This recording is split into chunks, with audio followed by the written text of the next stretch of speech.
hago las cosas, ¿entendés? No las dejo ahí a medias. ¿Y de las personas? ¿De las personas en general? De que hay gente chuca.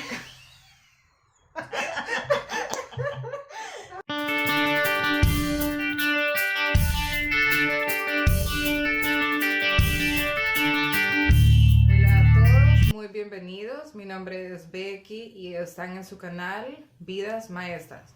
Y estamos en la serie de personas excepcionales y tengo el placer de entrevistar a mi comadre. La comadre. La comadre. Y tengo la suerte de conocer a Claudia desde hace ya 10 años. Así es que cuando yo pienso en Claudia, pienso en una mujer valiente, una amiga leal y estoy súper emocionada de conversar contigo, Claudia. Bienvenida. Gracias. Súper. Contame, Claudia, ¿hace cuánto tiempo veniste a Australia? Yo tengo aquí en Australia ya 30 años de vivir. Wow. Vine en octubre 17 de octubre del año pasado. ¿Y te acordás de la fecha y la hora y el día? Sí, más o menos. Sí, aunque fueron hace un gran montón de años, pero sí me acuerdo el primer día aquí en Australia fue chistoso. Chistoso, contame, ¿qué pasó? Bueno, no, digamos que no es chistoso, jaja. Ajá, ok. Pero sino fue interesante, pero al mismo tiempo algo difícil, porque llegamos aquí a Sydney.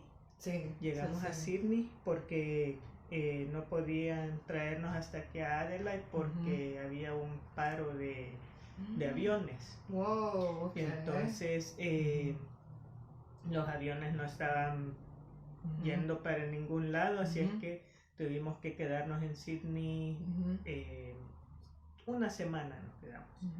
Entonces lo que pasó fue de que llegamos al hostel, a un hostel, donde toda la gente vivía, como quien dice, en un solo lugar.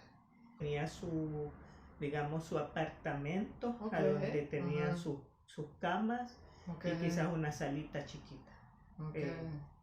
Pero lo que es el comedor,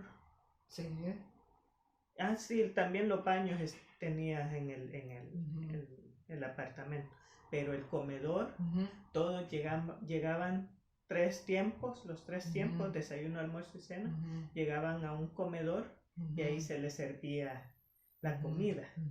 Pero bueno, uno no tenía como que escoger qué es lo que va a querer comer todos los días, sino que ahí el desayuno le sirven digamos, sus huevos o sus panes o cereal. ¿Quién cocinaba para tanta persona? No sé, una gente que el gobierno contrataba para cocinar. Y almuerzo, carne o lo que sea, arroz. Y la cena también, ¿verdad? Lo que sea, pasta o lo que sea. Pero... ¿Era rica la comida? ¿No te gustó? No mucho. Eso es un no. Sí, no. Okay. La cosa es que si uno no llegaba, digamos, en el desayuno, no llegaba a las 7 de la mañana, el almuerzo a las 12 del mediodía y la cena, digamos, a las 5 o 6 de la tarde, ya no había. O sea, tenías que estar allí y comer, ¿verdad? Si no perdías la comida. Si no tenías que ir a comer a otro lado. Bueno, ¿tú cuántos años tenías cuando viniste? Tenía 15 años. ¿Adolescente? Sí, estaba ¿Cuál fue tu experiencia como adolescente? Cambiar y dejar todo. Quizás no dijimos al inicio, pero eres de El Salvador también, somos compatriotas. Sí. ¿Qué fue para ti moverte de El Salvador a los 15 años para un país como Australia? Bueno, la cosa fue de que cuando yo vivía en El Salvador, no sé por qué, pero yo siempre soñaba con venir a Australia. ¿En serio? Sí. ¿Cómo? No sé, siempre como que el país como que me atraía, no sé por qué. Me acuerdo que hasta en una clase de sociales hice una presentación de los ríos de Australia y los lagos de Australia. Y lo chistoso es de que cuando hice la presentación hice mi mapa así de Australia con los lagos y como aquí los lagos son grandotes. Son gigantes.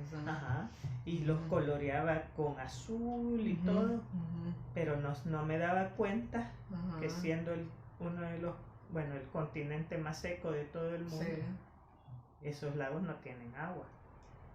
¿En serio? Sí.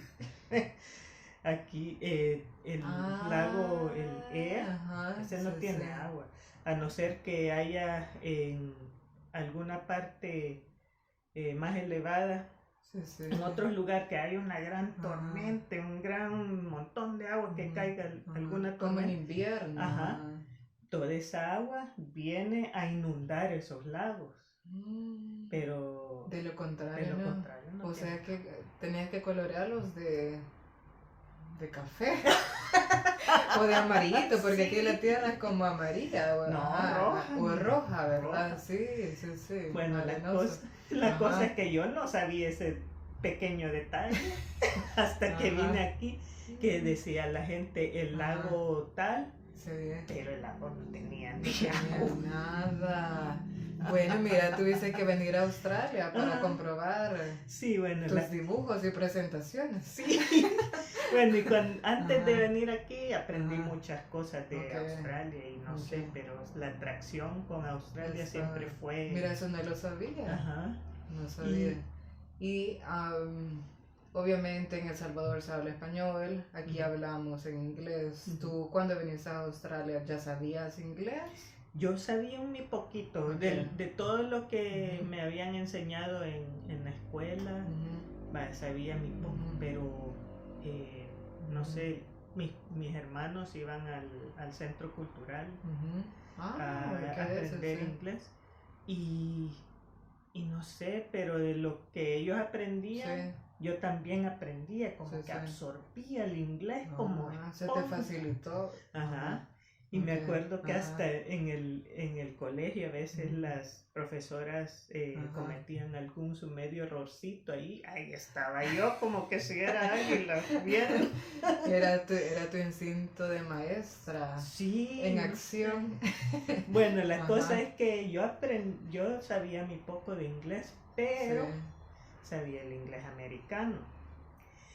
Y por lo que vos ya te haber dado cuenta levemente, es que el inglés americano y el inglés australiano es bien diferente. Bien diferente.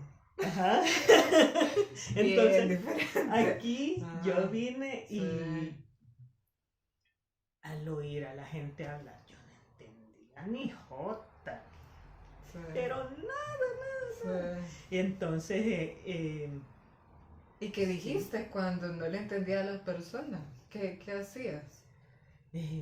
Bueno, es que como yo siempre he sido algo penosa, algo tímida, yo como que no quería cometer ese error de que vieran que yo no entendía. O sea, mi inglés no era malo. Pero no entendía. Y al hablar, yo no hablaba tan mal, pero no quería que se dieran cuenta la gente que yo no podía como tener una conversación como la que estamos teniendo ahorita, tan así fluida. Y me da un miedo cometer errores que yo no hablaba para nada. Y ¿por cuánto tiempo pasó eso de que tenías miedo? ¿Cuánto tiempo te tomó entenderle a las personas con el acento australiano? Bueno, para ahí vamos. Sí, me tomó un gran montón de tiempo.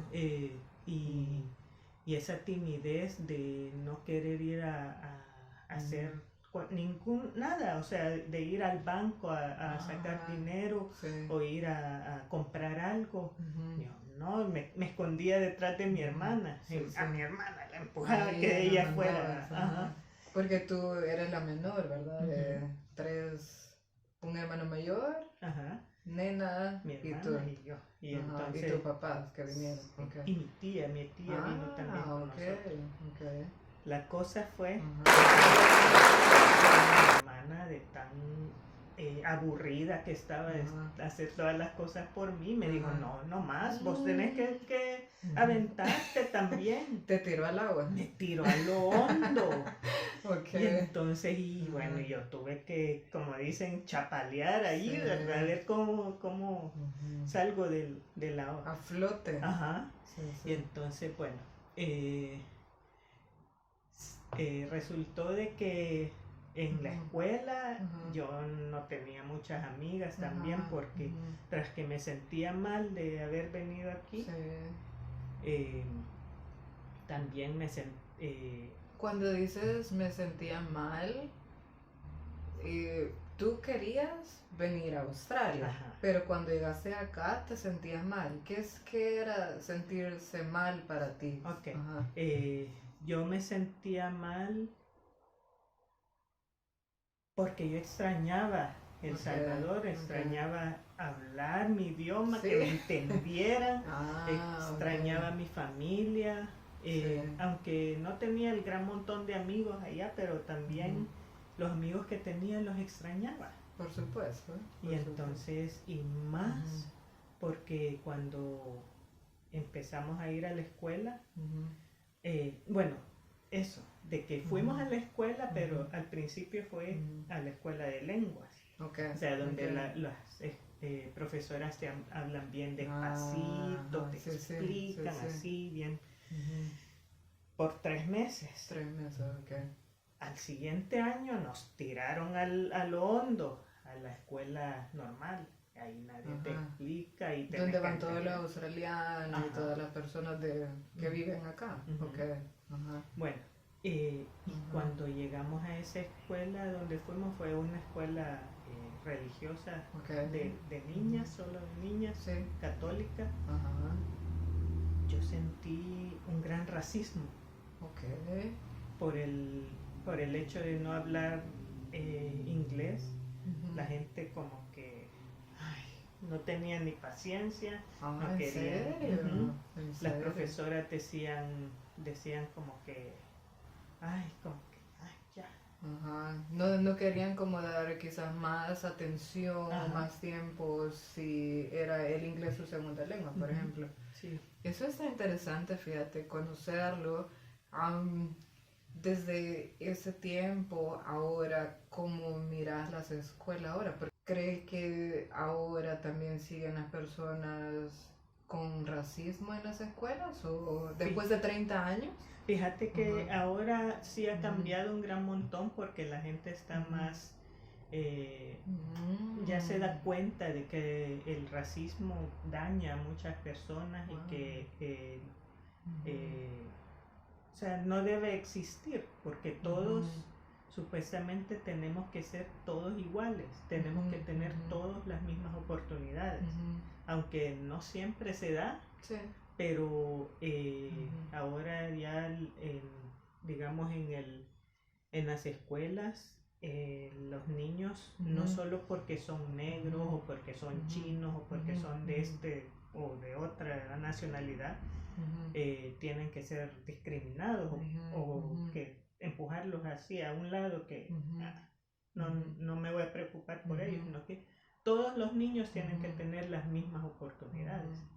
Hace 30 años, ¿cómo era? ¿Cuáles eran las mayorías y las minorías? Hace 30 años había muchos, pero la mayoría eran gente de Asia o gente greca, italianos, pero no había gente africana, no se veían muchos y no se veía mucha gente, en general no se veía gente de otros países. Casi solo eran gente europea o gente asiática. Y nosotros los latinoamericanos éramos muy poquitos. Los salvadoreños, cuando yo vine, quizás habían, digamos, a lo mucho unas 10 familias. 10 familias. Wow. Y habían más chilenos, españoles, pero ya salvadoreños, mucho menos centroamericanos, no. No, bien. Sí, eso ha cambiado ahora, porque ahora sí ya se miran muchas más personas de Latinoamérica, obviamente de África también, sí. De otros países de Europa. Súper, súper. Y entonces saliste de bachillerato, de high school, que le dicen acá, y fuiste a la universidad o comenzaste a trabajar. ¿Qué hiciste después de high school? Bueno, la cosa es que yo no terminé high school ahí en esa escuela, sino que me pasé a otra escuela pública donde ahí salí del bachillerato. ¿Por qué te cambiaste de la otra escuela? No por ese racismo, por esa de que yo no me sentía bien ahí. ¿Eso sería como el bullying, quizás, que le dicen ahora, crees tú? Fíjate que yo no sentía exactamente eso del bullying, que el bullying es como que te andan molestando, te andan así. Yo sentía más que todo como una marginación, ¿verdad? Y más que tenía que viajar desde, digamos, unos 20, 30 minutos en bus hasta la escuela todos los días y no quería. Qué bueno que te cambiaste. Me cambié a una escuela que estaba 5 minutos a pie de mi casa. Y entonces de ahí salí de bachillerato, salí directamente a la universidad. Sí. Al principio estudié un diploma que era como un estudio en general. Sí. Ahí estudié francés, portugués, hice arte, diseño, sí, varias cosas que a mí me fascinaban. Hice todo lo que a mí me gustó. Después, eso no era suficiente como para un trabajo, entonces yo decía, ¿qué voy a hacer? Y me metí a estudiar profesorado, pero para adultos. ¿Qué materias o qué cursos? Quería especializarme en español para enseñar español. Perfecto. Más que todo lenguas. Quería enseñar inglés o quería enseñar español, pero más español que inglés. ¿Cómo era tu inglés ya en ese momento? En ese momento ya era un poquito mejor. Porque, perdón, ya eras OSI. Tenemos tecito. No tanto OSI, pero ya mi inglés ya había mejorado porque en la escuela secundaria me consiguió mi noviecito ahí australiano. Y entonces, bueno, practicaba inglés. Tenía ni modo que iba a hacer. O hablaba inglés o no hablaba. O hablaba. Y entonces duramos 7 años juntos. Wow, bastante tiempo. Y hasta lo llevé a El Salvador, por cierto. ¿En serio? Bueno, la cosa es que ahí es como empecé a soltar la lengua. Y sí, después ya hubo otros noviecitos. Nunca tuve un novio salvadoreño o latinoamericano. ¿Por qué? No sé. No se dio. No se dio. Le gustan los chelitos a Claudia, por eso. Bueno, digamos que sí. La cosa es que ¿dónde íbamos? Sí. Que le iba a hacer El Salvador y le gustó El Salvador. Le encantó El Salvador. Por supuesto. Y ya se quería quedar, por cierto. Pero teníamos que regresar porque yo tenía que ir a la universidad. Sí. Bueno, en la universidad, cuando estudié este profesorado, terminé y sí, trabajé enseñando inglés y enseñando español y aún fui otra vez a El Salvador y fui a trabajar allá. ¿Te moviste a El Salvador? No, solo fui a visitar. Fui porque mi abuela se murió y mi mamá quería ir a su entierro, ¿verdad? Entonces yo me pegué, ¿verdad? Pero nos terminamos quedando 7 meses en El Salvador. Y en esos 7 meses yo conseguí un trabajo de profesora. En El Salvador. En El Salvador. ¿Enseñando inglés? ¿O no, enseñando computación a niños desde preparatoria hasta, quiero ver, el año 6º grado. Primaria, como primaria.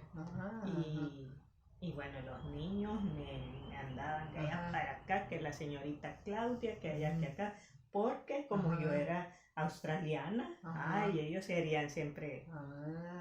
O sea, qué interesante, o sea, que obviamente te preguntaban que a dónde habías vivido y les llamaba la atención que eras de Australia. Sí. Súper. Y entonces después de los 7 meses, decidiste tú regresarte o la visa o el permiso se terminó. A ese punto ya eras australiana con el pasaporte y todo. Sí, a ese punto ya porque 2 años después de que vinimos a Australia, nos hicimos ciudadanos. Súper rápido. Y toma más tiempo, como 4 años. No, en esos tiempos era todo rapidísimo. Sí, iba con el pasaporte australiano y no había problema en ese aspecto. Solo de que queríamos regresarnos ya, porque aquí habíamos dejado al resto de la familia. Sí, y los extrañaban, las extrañaban. Solo fue tu mamá y tú. Sí. Ok.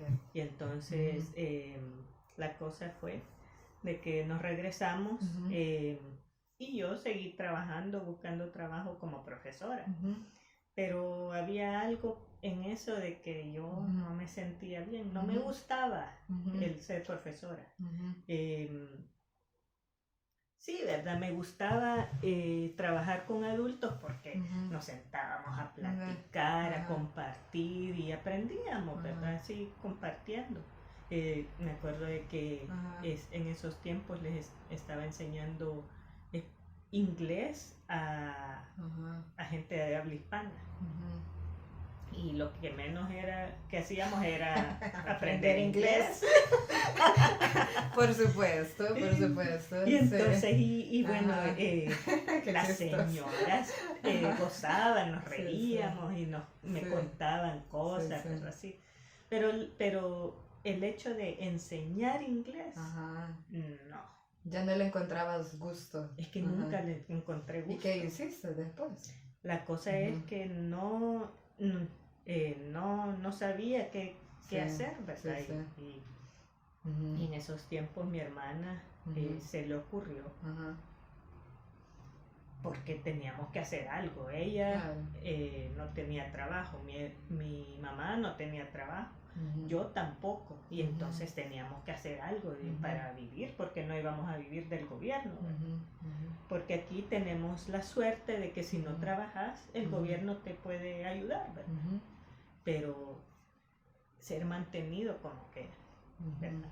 Entonces a mi hermana se le ocurrió tal vez poner un negocio, y qué negocio más fácil de poner que uno de limpieza. Bueno, y ella empezó todos los preparativos y todo, y yo solo era la trabajadora. Y entonces yo iba todos los días a trabajar, ella me pagaba y todo. Y después lo que pasó fue de que mi hermana quedó embarazada. Y entonces ya cuando ella tuvo su niño, y ella ya no pudo ir conmigo a ningún lado. Mi mamá nunca le gustó ir a limpiar. Entonces ella fue, ya no. Era solo ustedes dos en el negocio. Sí. Y entonces como mi hermana se tuvo que retirar, ¡tarán! y después yo me quedo, ¿y qué hago yo? ¿Verdad? Y como te había dicho antes, yo era bien tímida, bien penosa para hablarle a la gente, para conversar así, digamos, llamarle a alguien por teléfono, para buscar los clientes. Era horrible para mí eso, cabal, mi hermana otra vez se aventó a la piscina. Y entonces ella me enseñó cómo hacer los cobros, cómo llamarle a la gente, qué hacer, qué decir.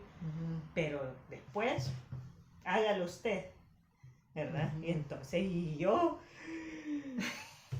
Y bueno, y era o dejar el negocio y quedarme sin nada y ir a buscar trabajo.